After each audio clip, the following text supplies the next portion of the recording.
होली का त्योहार हम हर साल मनाते हैं।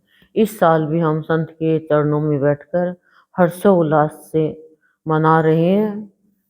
पहले आता है होली के पहला दिन यानी विकारों को जलाना, अपने अंदर की बुराइयों को जलाना, ईर्ष्या, द्वेष, घृणा, क्रोध जो भी है उन सबको, जैसे जितने भी होलिका में जो अवगुण थे वो जल के राख हो गए और भक्ति रूपी प्रहलाद बच गया।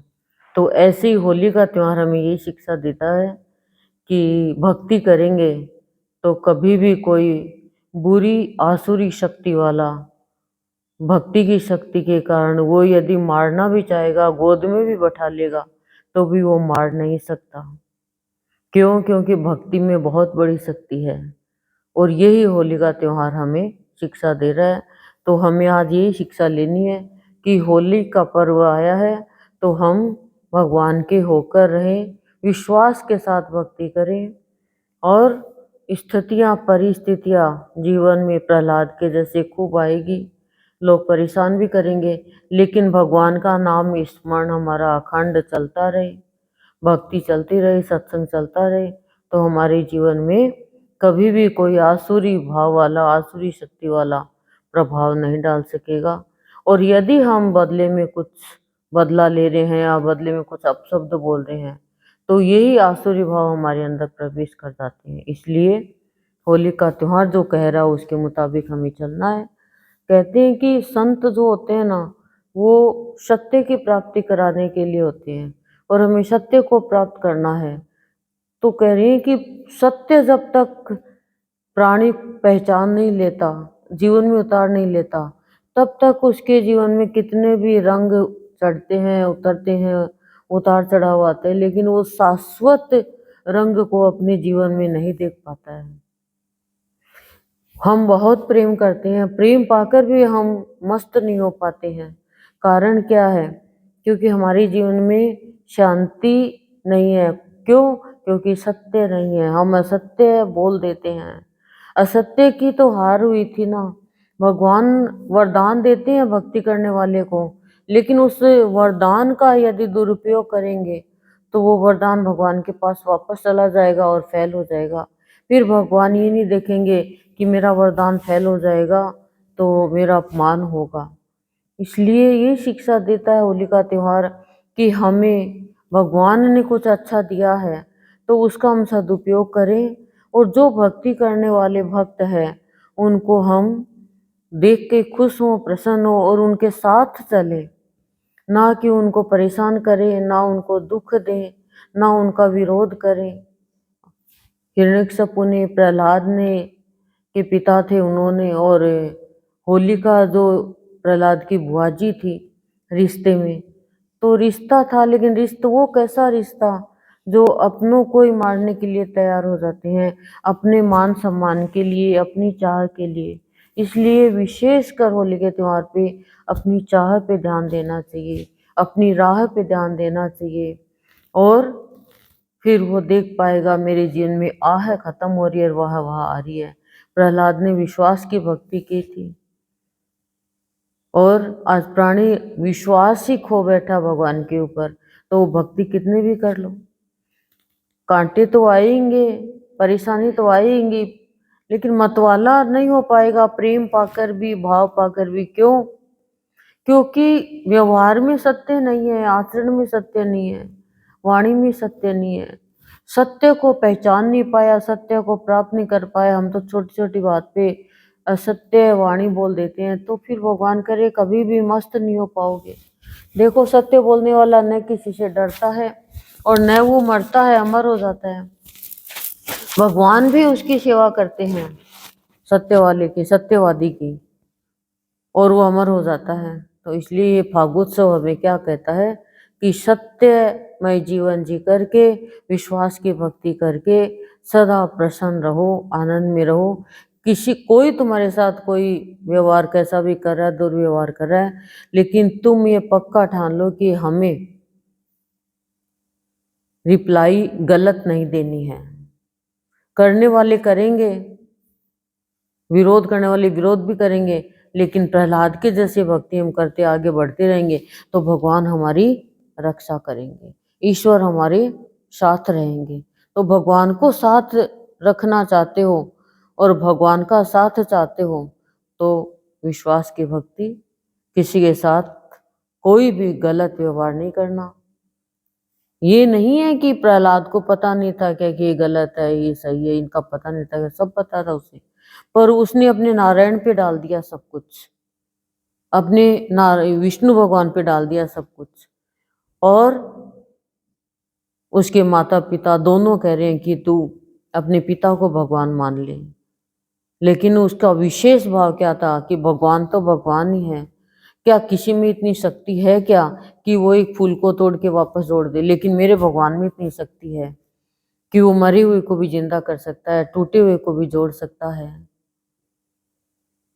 तो वो गर्म आग को भी ठंडा कर सकता है, जैसे प्रहलाद के लिए किया था। भक्तों की रक्षा के लिए वो कुछ भी बनने के लिए तैयार हो जाता है। यही तो शिक्षा दे रहा है होलिका पर्व है, यही तो भाव दे रहा है होलिका पर्व है, तभी तो जीवन अपूर्व बनेगा। तो कोई भक्ति करने के लिए यदि हमारे अंदर दृढ़ निश्चय है प्रहलाद की जैसे, तो फिर और हमें गुरुदेव को पाना है, हमें सत्संग करना है, आगे बढ़ना, सत्संग की महिमा बढ़ानी है, तो रिश्तेदार तो आएंगे।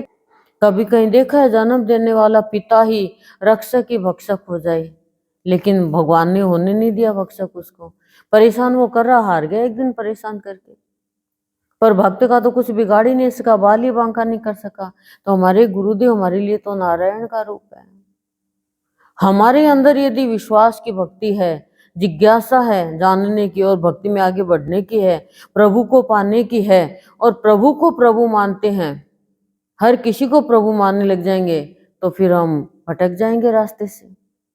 नहीं माना उसने, हम तो डरते मान लेते हैं किसी को भी, कोई कह दे इसे माने, कोई कह दे इसे माने, कोई कह दे इसे माने, और हम अपने जीवन को ही भक्ति के पथ से हटा करके संसार के पथ पे ले जाते हैं।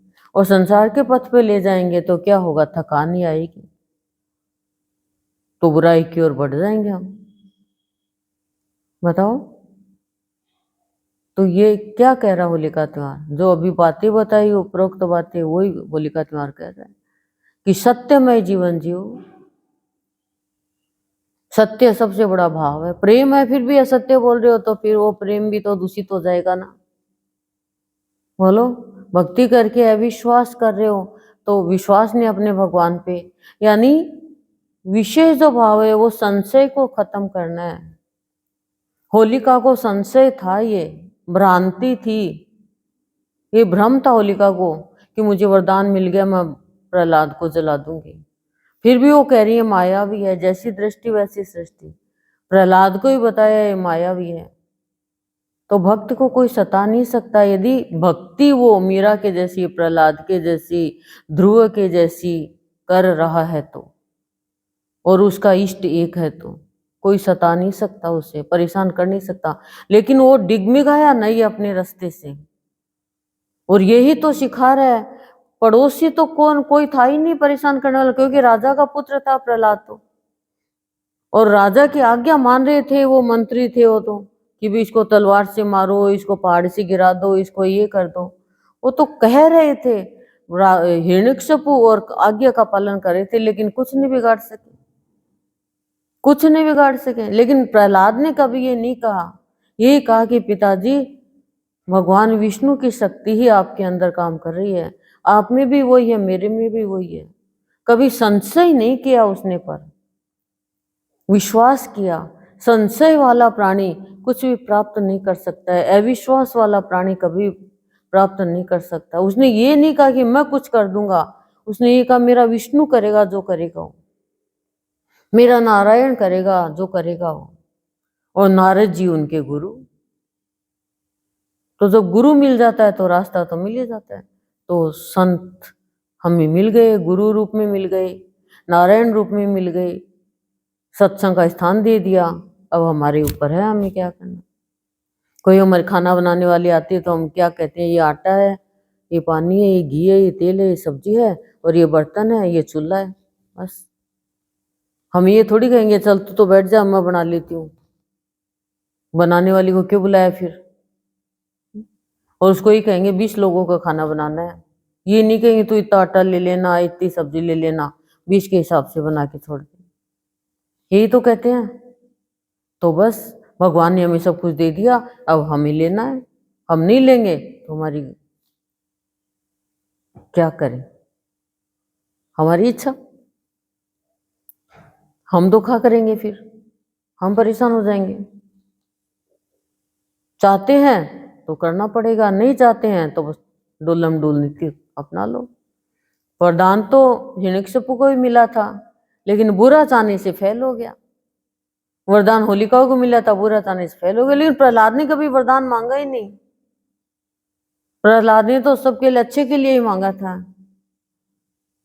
अपने भाई आह्लाद को जिंदा कर दिया भगवान के से प्रार्थना करवा के कि प्रभु मैं कुछ नहीं मांगूंगा, लेकिन आप इनको जिंदा कर दो। क्यों? उसको सांप ने डस लिया था। तो कितना कितना सताया गया। किसने सताया? जन्म देने वाले ने। और कोई कौन सताएगा? तो यही तो शिक्षा दे रहा है कि कोई भी आपको भक्ति चाहिए, नहीं भक्ति चाहिए तो कोई रोक नहीं सकता। प्रहलाद ने यही शिक्षा दी है।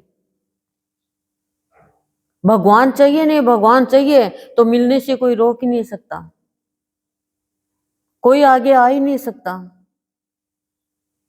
कोई नहीं रोक सका प्रहलाद को, मीरा को, ध्रुव को। हमारा मुंह है, हमारी विचार, हमारी भावना में रोकती है। ओम शांति ही शांति ही शांति।